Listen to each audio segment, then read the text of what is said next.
Hello and welcome to our Partner of Choice podcast, where we combine insights from the RBC Capital Markets team across asset to deliver leading solutions for our clients. I'm your host, Janet Wilkinson, Managing Director and Head of Global Markets Flow Sales, EMEA. Today, we're focusing on the role of defensive overlay strategies and quantitative investment approaches. As market conditions shift, with correlations changing and volatility re-emerging in new forms, many investors are revisiting how they manage risk, allocate capital, and stay on track with long-term objectives.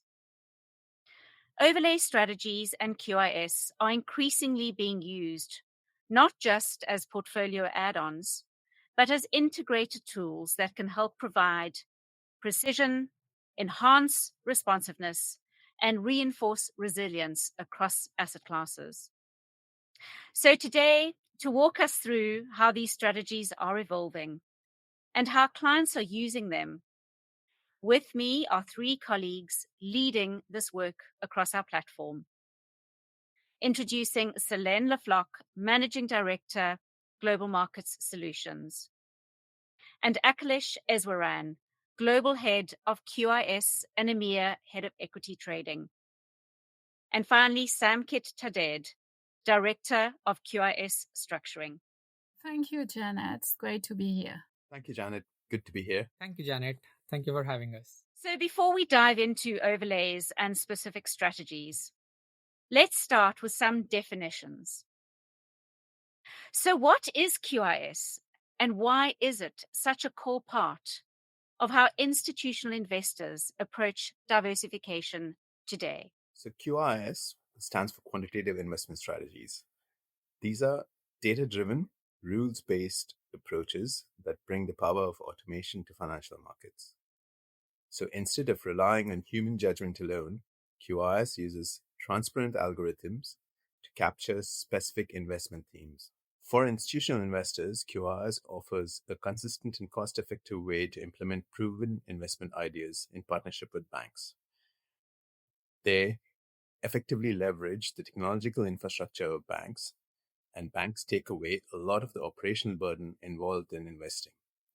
This allows investors to focus on what they're good at and what their core skill is, which is basically investing and decisions of asset allocation and managing where they allocate risk, and leave the hard part around operational and technology and collateral management to banks.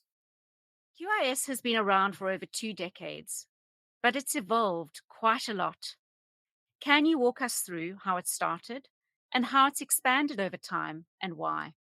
QIS really started as a way to bring hedge fund style strategy like trend following or volatility carry to a broader set of investors in what we call a more transparent and rule-based format. At first, the focus was mainly on single asset class risk premia, and the strategy were relatively simple. Over time, it's grown a lot. We have seen a huge expansion in terms of complexity and scope. So today, QIS cover multi-asset, multi-strategy approach, and so it's no longer just about traditional risk premia. We now see ESG, linking strategy, thematic basket, or highly customized solutions, especially for clients looking for more defensive or capital efficient exposure. That evolution has been driven by different factors. I will say better technology, more data, and a clear shift in what investors are looking for. So cost-effective, transparent strategy that they can tailor to their specific needs. And what does the market look like today? How large is the QIS space? And who's using these strategies and why they're using them? QIS space today is massive. We are talking about a $1 trillion+ market globally. It's been used by a really wide range of investors. So we have pension fund, insurance company, sovereign, wealth fund, private bank. They are all using QIS for different reasons. Some it's for return enhancement, others it's for hedging, or also portfolio diversification. There is also, I would say, growing interest from retail intermediaries who want access to institutional style strategy, but with better governance, also daily liquidity, and lower cost. So increasingly, what I can see is seeing more like sponsor or corporate clients getting involved too, on the top of its institutional clients. For them, QIS can offer like capital efficient way to manage surplus asset, de-risk pension exposure, or make tactical asset allocation move without impacting their balance sheet too much. Overall, Jeanette, I think QIS has really become a mainstream tool, not just a niche solution. It's playing a central role in how investors build and manage portfolio today. And moving on to RBC, how has RBC positioned itself in this space? What's distinctive about how we approach QIS and overlays? First of all, we lead with innovation, be it in alternative approach to balanced beta construction or thinking about how to harvest a specific risk premium. We try to think from first principles, what can we do better, how the implementation can be more robust and agile. Secondly, QIS is a lot about the platform. We have made a conscious effort in building a strong platform that can be leveraged to design custom solutions. It provides a toolkit consisting various building blocks, and then we work with institutions to identify their unique objective and accordingly offer a bespoke solution. It's like QIS is usually fully systematic, but it doesn't mean that you can't change anything once the trade is done. Like market dynamics will change, and what our robust platform allows is to offer customization capability even during the trade without having to unwind the existing swaps and then rolling them into a new ones. Thirdly, like at RBC, we don't think about partnership just before putting on a trade with an institution, but it's also about making sure that the partnership lasts throughout the life cycle of the trade, which means that we work continuously with our clients to make sure that strategies are reviewed periodically. If there are any market dynamic changes, then you can adjust these strategy parameters or completely revamp the portfolio altogether. And to top it all, RBC is one of the highest rated banks on the street. And that's why clients want to trade with us. They want to make sure that the partner that they have will be around to help them even in difficult periods. Putting clients at the heart of everything we do. How are institutional clients using defensive overlays today? And what kind of problems are they solving in the current environment? So we have indeed seen a consistent investor demand on hedging. So large asset owners are really concerned about drawdown mitigation as well as the cost of mitigating these drawdowns. So we've had a rally back in risky assets. Equities are back at close to their all-time highs. And we really see that clients are increasingly focused on ensuring that any of these hedging overlays perform in specific risk-off scenarios by asset class. So they're really careful in considering the choice of instruments used in these overlays, but also focused on reducing the resulting basis risk on their hedges versus the potential negative performance in the asset class that they're looking to hedge. So they really do want to make sure that if they are looking at an equity down scenario, for example, that the overlay really performs in this equity down scenario. Or equivalently, if they're looking at a risk off in other asset classes, whether it's rates, FX, or commodities, that the overlay hedges they put on do perform in these down scenarios. And they're really also focused, in addition, on ways to lock in any gains that have been made on these overlay strategies during the performance of the risk-off period. Because we've often seen scenarios over the last few years, particularly post-COVID, where not locking in gains on these hedges has proved to be pretty costly in the long run, as you give up any of the potential upside on the hedges and continue to pay on the negative carry if you just leave them on without locking them in. And now, all about volatility. Volatility has taken on a new shape. Less about steady trends, more about sudden dislocations. That's made hedging more difficult from a cost, liquidity, and timing perspective. So how are clients using defensive overlays to manage those risks, especially across different types of market corrections and in the face of so much volatility? Absolutely, Janet. as Aki also mentioned, like market timing is really difficult, like not just in terms of predicting when to put on a hedge, but also to decide when to unwind those positions. And where QIS helps is design systematic strategies that sort of takes this timing risk away a little bit and also offers ability to lock in the gains that strategy has made during stress periods. And another drawback of traditional hedges like put options is that they provide protection in a defined period and only beyond defined strike level. You can have a scenario where you buy put option and from that point onwards market rallies by 20% and then it falls by 20% again. So simple put option is not going to provide any protection in that 20% fall in the later half, especially if that sell-off occurs late in options tenor.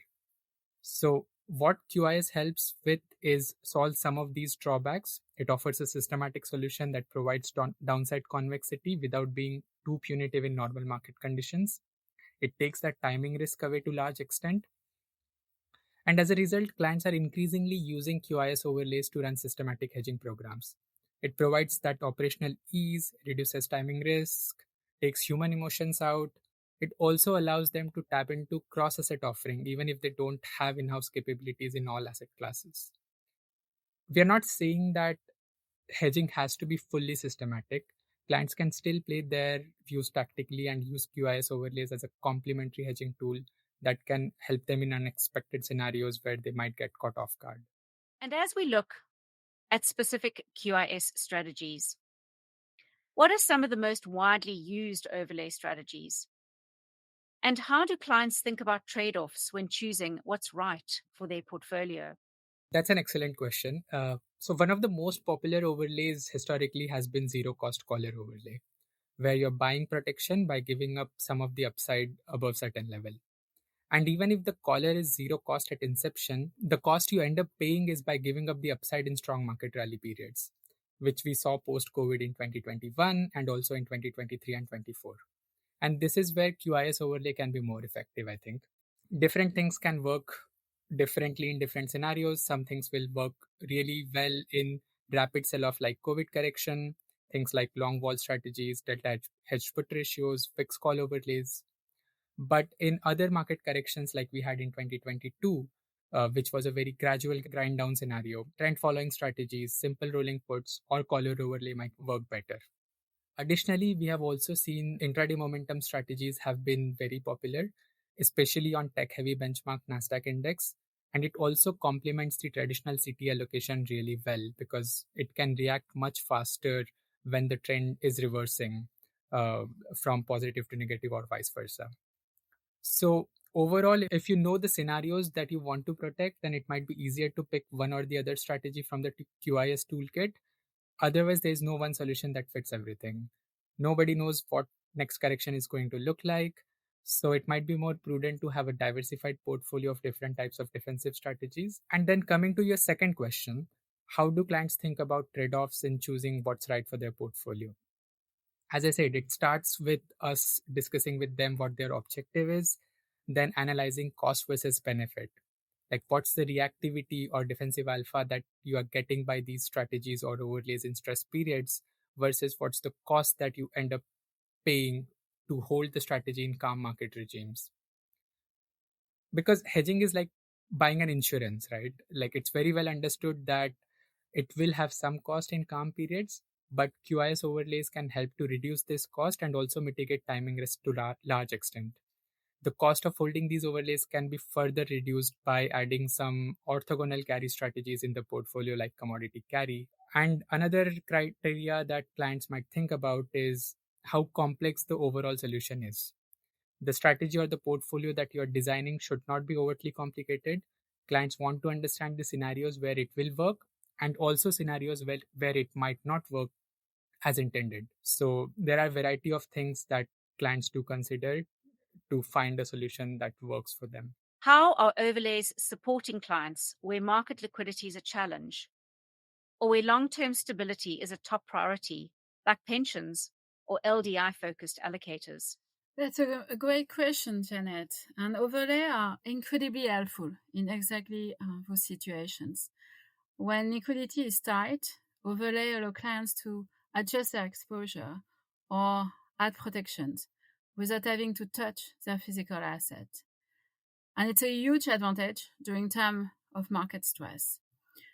For long-term investors like pension or LDI-focused allocator, I think overlay helps them manage risk like equity drawdown, for example, interest rate mismatch, or inflation exposures, all while keeping somehow their core liability-driven strategy intact.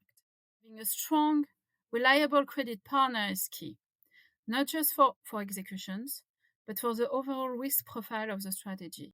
Ultimately, overlay offer, I would say, precision, flexibility, and resilience. And when backed by a solid credit partner like RBC, they become an even more powerful tools for long-term portfolio management. To the panel, as you look ahead, what's next for defensive overlays and systematic strategies? How is the landscape continuing to evolve? And where do you see innovation happening? So as you know, Janet, the exciting thing about QIS is that it's really a constantly evolving product. The initial QIS strategies were probably developed well over 30 years ago. But ever since then, as we've grown in our ability to automate and use technology to improve the implementation of these strategies, we get better and better at reducing slippage versus specific objective functions that these strategies are meant to meet. There's also been a continued drive towards cross-asset innovation. So where advances in some asset class can be applied to other asset classes. For example, one of the big points around defensive overlays is how you actually generate convex returns without paying too much for it. So there has been lots of work done in the equity world around how you could use volatility to generate some of these convex returns.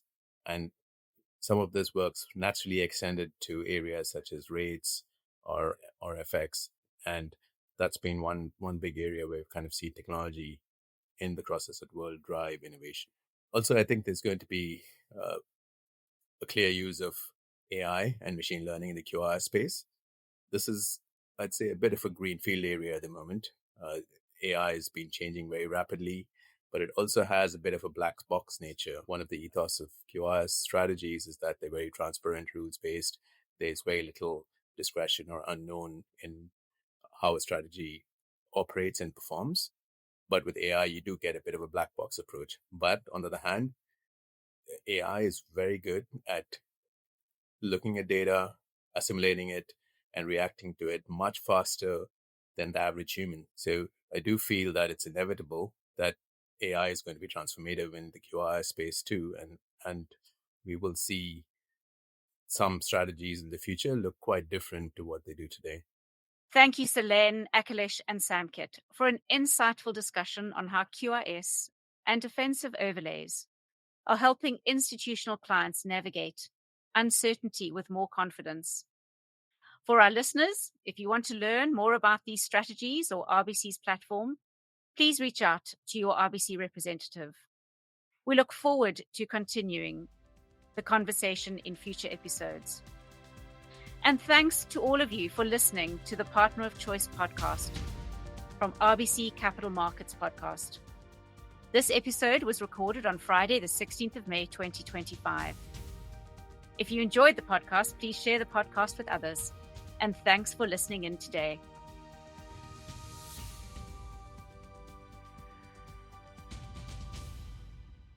This content is based on information available at the time it was recorded and is for informational purposes only. It is not an offer to buy or sell or a solicitation, and no recommendations are implied. It is outside the scope of this communication to consider whether it is suitable for you and your financial objectives.